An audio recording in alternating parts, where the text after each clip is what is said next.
Welcome to my class. नमस्ते student. बच्चों, आज हम कक्षा 10वीं की पाठ्य पुस्तक क्षितिज भाग 2 का अध्ययन करने जा रहे, जिसमें हम चैप्टर नंबर 14 पढ़ रहे, जिसका शीर्षक है एक कहानी यह भी। एक कहानी यह भी इस पाठ का सेशन नंबर यह 3 है।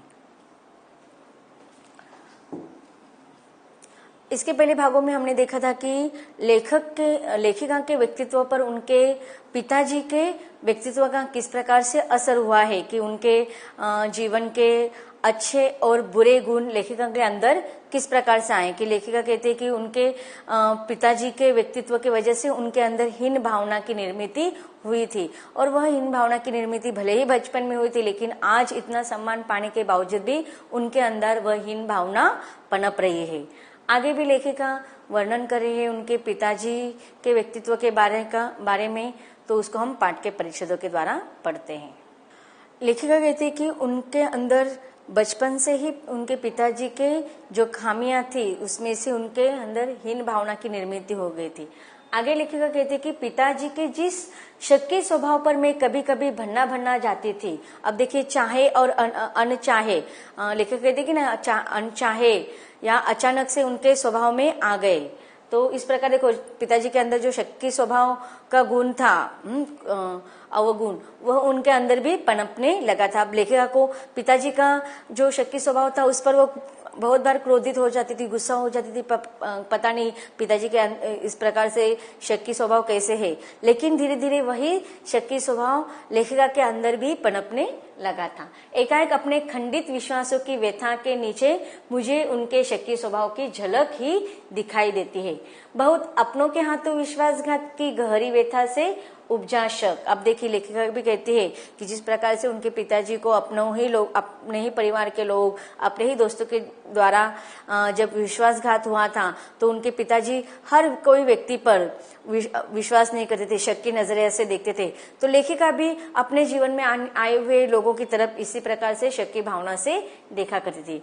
होश संभालने के बाद से ही जिन पिताजी से किसी न किसी बात पर हमेशा मेरी टक्कर ही चलती रही, वे तो न जाने कितने रूपों में मुझ में है, कहीं कुंठाओं के रूप में, कहीं प्रतिक्रिया के रूप में, तो कहीं प्रतिछाया के रूप में। अब देखिए, लेखिका कहती कि बचपन से ही पिताजी के साथ बहुत सारी बातों पर मेरी बहस हुआ करती थी, और बचपन से ही न जाने कितने रूप में पिताजी मेरे अंदर समाये हुए हैं। तो यहाँ पर लेखिका क्या बता रहे कि उनके स्वभाव इतने मिलते जुलते थे। देखिए, जैसे कि हम यहाँ पर बात कर रहे हैं बचपन के, तो हमेशा याद रखना चाहिए कि परिवार में जिस प्रकार का माहौल होता है, जिस प्रकार के उनके माता और पिताजी का स्वभाव होता है, उनका व्यक्तित्व होता है, वही गुण, वही परिवेश का वातावरण बच्चों का शारीरिक और मानसिक विकास करता रहता है। और इसीलिए लेखिका कहते हैं कि उनके पिताजी के अंदर के गुण लेखिका के अंदर भी अनचाहे और अपने आप आ गए थे। जैसे कि न जाने कितने रूपों में लेखिका के अंदर उनके पिताजी है, अर्थात उनके व्यक्तित्व के अवगुण और गुण लेखिका के अंदर भी है। एक तो लेखिका कहती है कि कुंठाओं के रूप में, कुंठाओं मतलब अतृप्त भावनाएं, जैसे कि लेखिका के पिताजी के भी बहुत बड़े बड़े महत्वाकांक्षाएं थी जो अपूर्ण रह गई थी, और वह अतृप्त भावनाएं, तो लेखिक पिताजी के अंदर जो अतृप्त भावनाएं थे, अपूर्ण महत्वाकांक्षाएं, उसी तरह लेखिका के अंदर भी यह भावना आ गई थी, जैसे हम हीन भावना भी कह सकते हैं। प्रतिक्रिया के रूप में, अब प्रतिक्रिया के रूप में देखो, अचानक से जब हमारे जो चीज हम सोचते हैं कि मुझे ऐसा करना है, वो पूरी नहीं होते, तो उस समय हम क्या करते हैं, गुस्सा हो जाते हैं, क्रोधित हो जाते हैं। तो इस प्रकार हमारे अचानक से जो प्रतिक्रिया उभरने लगते हैं, तो लेखिका के अंदर भी उनके पिताजी के जो क्रोध की भावना अचानक से उभर कर आती थी, तो फिर उनके परिवार के सदस्य, उनकी माँ, उनके बच्चों पर निकाला करते थे। और इसी प्रकार लेखिका के जीवन में भी ऐसे प्रतिक्रिया के रूप में वह प्रतिछाया के रूप में उभरने लगे। केवल भारी भिन्नता के आधार पर अपनी परंपरा और पीढ़ियों को नाकारने वालों को क्या सचमुच इस बात का बिल्कुल एहसास नहीं होता कि उनका आसन्न अतीत किस कदर उसके भीतर जड़ जमाए बैठा है। अब देखिए, लेखिका कहते हैं कि अतीत, हमारा अतीत, अब भले देखिए हम आगे कितनी भी परिस्थिति से जूझकर आगे बढ़ते हैं, अब बड़े होने के बाद कितने सारे हमारे बुरे गुण बदल जाते हैं और हम सोच समझकर सारे डिसीजन लेने लगते हैं, या फिर हम कितना भी परिस्थिति हो या व्यक्तित्व हो इसमें परिवर्तन लाते हैं और सफलता की ऊंचाइयों की सीढ़ियां हम चढ़ जाते हैं। लेकिन हमारा अतीत हमसे कभी पीछा नहीं छुड़ा सकता। तो अतीत किस कदर से उनके भीतर जड़ जमाए बैठा है, तो हमारा अतीत हमारे अंदर, मन के अंदर हमेशा रहता है। समय का प्रभाव भले ही हमें दूसरी दिशाओं में बहा कर ले जाए, स्थिति का दबाव भले ही हमारा रूप बदल दे, हमें पूरी तरह से उससे मुक्त तो नहीं कर सकता। अब देखिए, लेखिका कहते हैं कि समय के प्रवाह में भले ही हमने गलत कार्य किए हैं, जो अनिश्चित बातें हमने की है, उससे भूलकर हम आगे बढ़ जाते हैं, दिशा बदल लेते हैं, मार्ग बदल लेते हैं और स्थिति भी बदल जाती है, लेकिन हमारा अतीत कभी हम बदल नहीं सकते और हम उनसे कभी पीछा नहीं छुड़ा सकते। आगे लेखिका कहते हैं कि पिता के ठीक विपरीत थी हमारी बेपढ़ी लिखी माँ। अब बेपढ़ी लिखी अर्थात अनपढ़। अब लेखिका ने पिताजी के स्वभाव का वर्णन किया, अब उनके विपरीत उनके माँ का स्वभाव कैसे था इसका वर्णन करिए। धरती से कुछ ज्यादा ही धैर्य और सहन शक्ति थी शायद उनमें। अब देखिए, अब धरती की तुलना अगर हम करते हैं, अब यहाँ पर लेखिका अपने माँ के स्वभाव की विशेषताओं का वर्णन करिए। लेखिका कहती कि धरती से कुछ ज्यादा ही धैर्य और सहन शक्ति थी शायद उनमें। अब धरती जो होती है उसको बहुत सहनशील माना जाता है। क्यों सहनशील माना जाता है और धैर्यशाली भी माना जाता है? क्यों?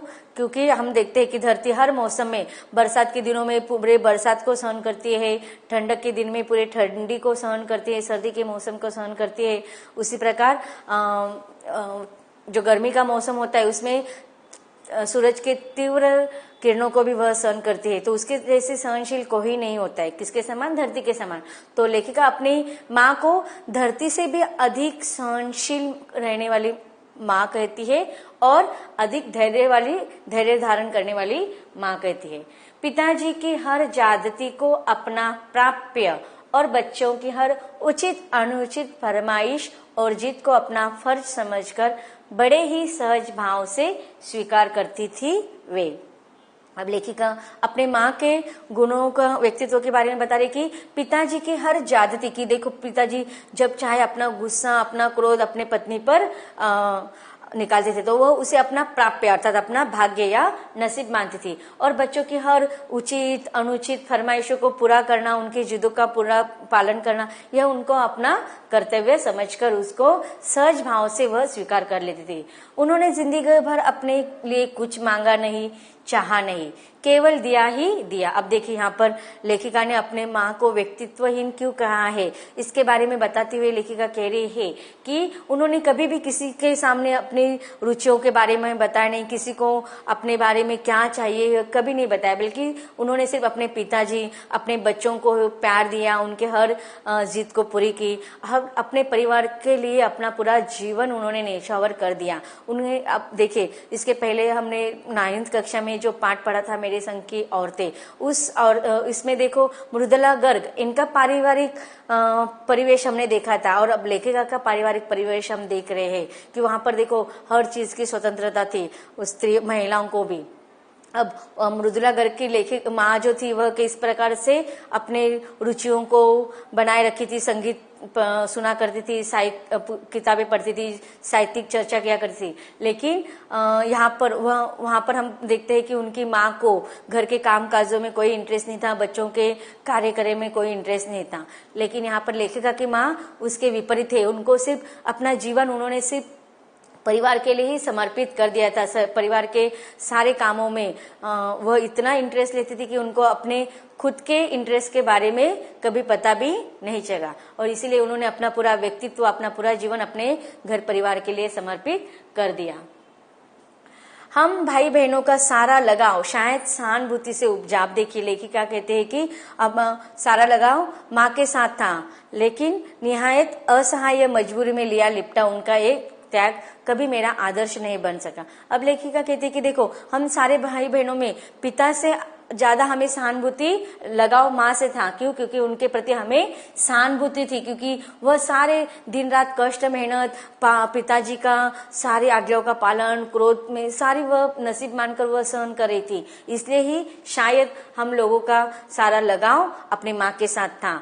निहायत असहाय मजबूरी में लिपटा उनका यह त्याग। अब लेखिका कहते हैं कि उन्होंने जो अपने जीवन का एक सीमित दरिया बना लिया था, वह मेरे लिए कभी आदर्श नहीं बन सका। अब लेखिका पढ़ी लिखी थी, उनके सोचने का तरीका अलग था और अपने माँ की इस प्रकार के त्याग की भावना उनको बिल्कुल भी पसंद नहीं थी और इसलिए वह लेखिका कहती कि वह मेरे सामने कभी भी आदर्श का रूप धारण नहीं कर सकी। न उनका त्याग, न उनकी सहिष्णुता।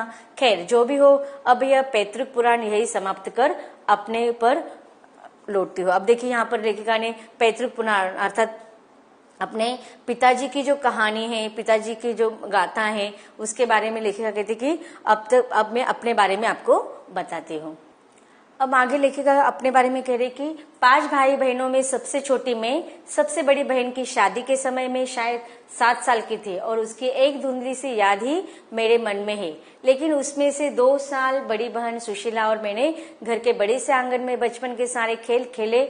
आप देखिए लेखिका यहाँ पर मैदानी जो खेल होते हैं उस समय खेले जाने वाले खेलों के बारे में बता रही है कि सतोलिया, लंगड़ी टांग, पकड़म पकड़ाई, काली टोली, तो कमरों में गुड्डे गुड्डियों की ब्याह भी रचाए। पास पड़ोस की सहेलियों के साथ भी यो खेलने को हमने भाइयों के साथ गिल्ली डंडा भी खेला और पतंग उड़ाने, कांच पीसकर मांझान सुनने का काम भी किया। लेकिन उनकी गतिविधियों का दायरा घर के बाहर ही अधिक रहता था। अब देखिए यहाँ पर लेखिका अपने बचपन के अतीत के बारे में बता रही है कि किस प्रकार से उनकी बड़ी बहन की शादी जल्दी हो गई थी, 5 भाई बहन थे। अब वह सारे मोहल्ले की सहेलियों के साथ बहुत सारे खेल खेला करती थी। यहाँ तक सिर्फ लड़की वाले खेल नहीं, जो बॉयज खेल खेला करते थे वह भी अपने भाइयों के साथ उन्होंने खेला। लेकिन लेखिका कहती कि देखो, लेकिन उनकी गतिविधियों का दायरा, उनके अर्थात किसके, उनके भाइयों की या लड़कों की गतिविधियों का दायरा घर के बाहर ही था, अधिक रहता था और हमारी सीमा थी घर। अब देखिए यहाँ पर लेखिका उस समय में लड़कों और लड़कियों में किस प्रकार से भेदभाव किया जाता था उसका वर्णन करवा रही है कि लेखिका कहते कि लड़कों का जो खेलने का दायरा था वह घर के बाहर था, लेकिन लड़कियों की खेलने की जो दायरा था उन पर निर्बंध लगाया गया था, उनका सीमित था, उनको घर के अंदर ही खेला दिया जाता था। इतना जरूर था कि उस जमाने में घर की दीवारें घर तक ही समाप्त नहीं हो जाती थी बल्कि पूरे मोहल्ले तक फैली रहती थी। अब लेखिका कहती कि भले ही हम लड़की होने की वजह से हमें घर में ही खेला करना पड़ता था, लेकिन उनका जो घर का दायरा था वह उनका घर तक ही सीमित नहीं था बल्कि उनके पूरा जो मोहल्ले तक उनको खेल खेलने की मुभा दी जाती थी। तो उनका घर का दायरा उनके मोहल्ले तक मर्यादित था। इसलिए मोहल्ले के किसी भी घर में जाने पर कोई पाबंदी नहीं थी, बल्कि कुछ घर तो परिवार का हिस्सा ही थे। अब देखिए यहाँ पर लेखिका ने अपने नेबर के बारे में, अपने नेबर किस प्रकार से हमारे जो आजू बाजू में रहने वाले जो मोहल्ले के लोग होते हैं किस प्रकार से एक दूसरे के परिवार की तरह रहते हैं इसका वर्णन करें। आज तो मुझे बड़ी शिद्दत के साथ यह महसूस होता है कि अपनी जिंदगी खुद जीने के इस आधुनिक दबाव ने महानगरों के फ्लैट में रहने वाले को हमारे इस परंपरागत पड़ोस कल्चर से विच्छिन्न करके हमें कितना ही संकुचित, असहाय और असुरक्षित बना दिया है।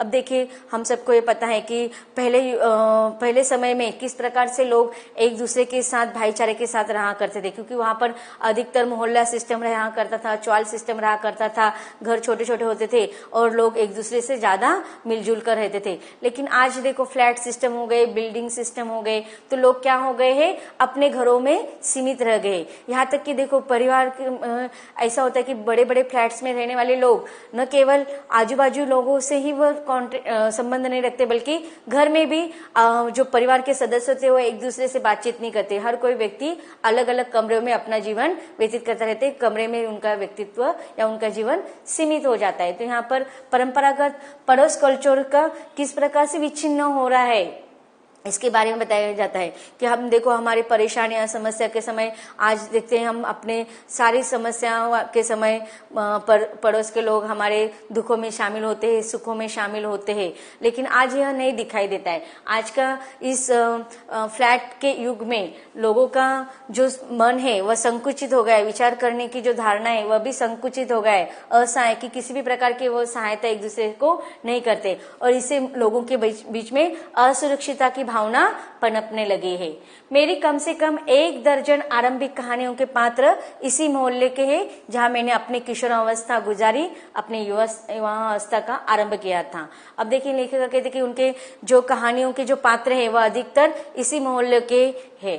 1-2 छोड़कर उनमें से कोई पात्र मेरे परिवार का नहीं, बस इनको देखते सुनते इनके बीच में ही बड़ी हुई थी, लेकिन इनकी छाप मेरे मन पर कितनी गहरी थी, इस बात का एहसास तो मुझे कहानियां लिखते समय हुआ। आप देखिए लेखिका कहते कि यह जो मेरा पूरा परिवार था, कौन सा मोहल्ला, उस मोहल्ले में रहने वाले हर व्यक्तित्व को मैंने अपने कहानियों का पात्र बनाया है, और जब मैं उनको पात्र के रूप में लिखती थी तो वह मेरे अंदर इतना एहसास, कितना उन दोनों के, उन पात्रों के बीच में, उन लोगों के बीच में लगाव था, वह कहानी लिखते समय उनको पता चल रहा था। इतने वर्षों के अंतराल ने भी उनकी भाव भंगिमा भाषा किसी को भी धुंधला नहीं किया था, और बिना किसी विशेष प्रयास के बड़े सहज भाव से उतरते चले गए थे। उसी समय के दास साहब अपने व्यक्तित्व की अभिव्यक्ति के लिए अनुकूल परिस्थितियां पाते हैं। महाभोज में इतने वर्षों के बाद कैसे एकाएक जीवित हो उठे, यह मेरे अपने लिए भी आश्चर्य का विषय था, एक सुखद आश्चर्य का। अब देखिए वो लेखिका कहती कि महाभोज का जो उनका पात्र था दा, वह उनके ही मोहल्ले का एक व्यक्ति था, और उस जब वो पात्रों को लिखते थे तो उनकी जो आत्मीयता की भावना थी उन लोगों के बीच में वो और भी पनपने लगती थी। और यह बहुत, लेखिका कहती कि आज में इतना लंबा समय बीतने के बावजूद भी वह अनुभव मेरे लिए आश्चर्य और सुखद का अनुभव रहा करता था। अब तक जो परिच्छेद हमने पढ़ लिए हैं, उन परिच्छेदों में आए हुए कुछ कठिन शब्दों का अर्थ देख लेते हैं। देखते हैं कठिन शब्दों का अर्थ। आसन्न, संबंधित, जुड़ा हुआ। पैतृक पुराण, पिता से संबंधित कथा। दायरा, कार्यक्षेत्र। पाबंदी, प्रतिबंध। शिद्दत, प्रबलता, कठोरता। विच्छिन्न, अलग किया हुआ। संकुचित, सीमित। अंतराल, 2 बिंदुओं के मध्य का समय। भावभंगिमा, मनोभावों को प्रकट करने वाला अंग संचालन। छत्र छाया, सुखद आश्रय शरण। वजूद, अस्तित्व, सतना। सुघड़, कुशल। नुस्खा, दवा एवं उसकी सेवन विधि। भटियार खाना, असभ्य लोगों की बैठक। भट्टी, चूल्हा। जमावड़ा, एक स्थान पर इकट्ठा हुए व्यक्तियों का समूह। तो बच्चों, अब तक हमने लेखिका के व्यक्तित्व के बारे में जानकारी हासिल की। आगे भी लेखिका हमें बहुत सारी जानकारी देने वाली है, उसको हम पढ़ेंगे इसके अगले भाग में।